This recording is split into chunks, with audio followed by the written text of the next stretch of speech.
Good afternoon. I hope that everyone has had a good holiday season thus far.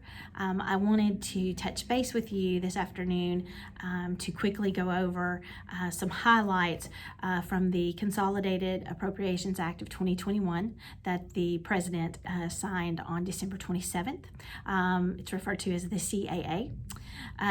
First is the extension of the unemployment benefits, $300 a week from December 26th through March 14th of 2021.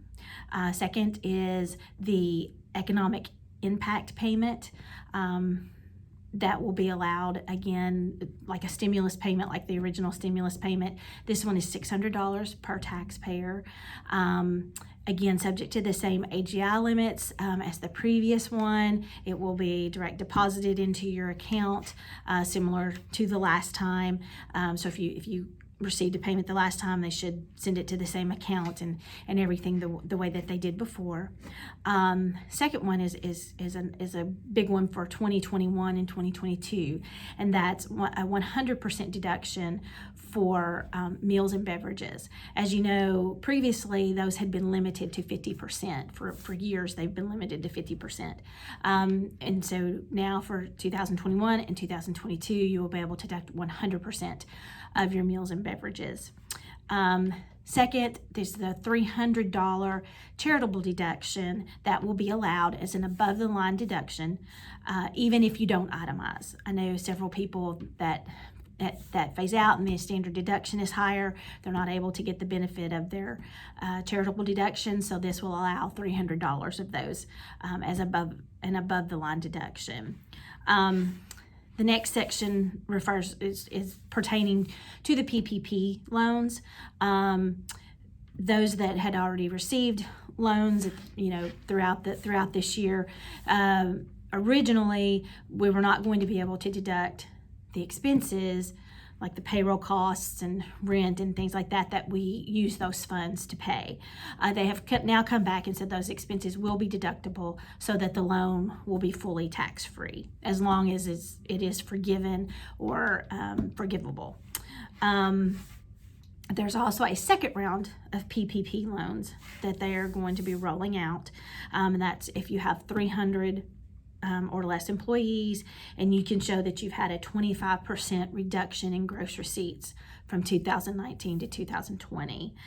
So those of you that fall under that category, go ahead and start pulling your paperwork together so that once they get this ready to roll out, you'll be ready to apply for that. Also, the on the loan forgiveness, if you have $150,000 or less in PPP loans, the forgiveness application will be a one-page application. It's a much simplified process, and the SBA should be rolling that new form out around January 19th. So the banks will be pushing those out to you. But if you've not applied, hold off. If you're under that $150,000 mark, so that you can get that simplified form. It'll make it much easier on your application process. Also, the CAA said that the EIDL advances that a lot of folks got, that's that $10,000 grant from the SBA that a lot of businesses got. It's $1,000 per employee, so up to $10,000. They originally said that had to be deducted from the amount of the PPP loan that you received, so that portion would not be forgivable. They are now allowing us to have that portion forgivable. You do not have to deduct that from your PPP loan proceeds. So if you've already applied and that was factored in to your forgiveness calculation, you can go back and have that, basically remove that and have that additional amount forgiven. And those are kind of the highlights. If you've got any questions on anything, please feel free to reach out to us. We're here to answer those questions and to help you walk through any of this that's not clear. Like I said, it was several points to it. I've tried to hit the highlights.